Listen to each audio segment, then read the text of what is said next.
ইতিমধ্যে শম্পা আপু পুত্র সন্তানের মা হয়েছে, এটা তো অনেকেই জানেন। কিন্তু শম্পা আপুর পুত্র সন্তানকে দেখতে তারা এবং তালিম দুজনেই এসেছিল এবং দুজনে এসেই হচ্ছে এই কাণ্ডটা ঘটে যায়।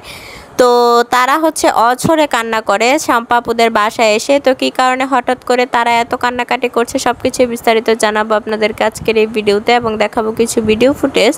বর্তমানে তারা এবং তালিম দুজনেই আসে শম্পা আপুদের বাসায়। তবে শম্পা আপুর পুত্র সন্তানের জন্য কিন্তু অনেক সুন্দর একটা উপহার নিয়ে আসে, সেটা হচ্ছে শম্পা আপুর পুত্র সন্তানের জন্য অনেক সুন্দর একটা হাতের রিং উপহার নিয়ে আসে। বর্তমানে তারা এবং তালিম দুজনেই আছে শম্পা আপুদের বাসায়। তবে সেক্ষেত্রে তাদের কান্না করার কারণ সালাম ভাই এবং শম্পা আপু যখন তারাকে অনেক বেশি ভালোবাসতো তখন তারা তালিমের সাথে পালিয়ে যায়। আর ঠিক তখনই সালাম ভাইকে অনেকে অনেক ধরনের কথা বলে, প্লাস হচ্ছে সালাম ভাইয়ের যে ভিউয়ার্সরা তারাও কিন্তু সালাম ভাইকে ছেড়ে কথা বলে না। অনেকেই বলে যে তারা অনেকটাই অনাথ হিসেবে। তো সেক্ষেত্রে সালাম ভাইয়ের হয়তো বা চাপ পড়েই তারা তালিমের সাথে পালিয়ে গেছে, তবে এরকম কিন্তু কোনো কিছুই ছিল না। তো সেক্ষেত্রে তারা সালাম ভাইয়ের সাথে একটু কথা বলতে গিয়ে অনেক বেশি ইমোশনাল হয়ে পড়ে শম্পা আপুদের সাথে কথা বলতে গিয়ে। আর সেটা তখন যেহেতু তারা এবং তালিম এসেছে, অনেক দর্শকরাই তারাকে দেখতে চেয়েছিল, সেক্ষেত্রে সালাম ভাই তখন ভিডিওটা করেছিল। তো বর্তমানে কিন্তু তারা এবং তালিমকে মেনে নিয়েছে সালাম ভাই।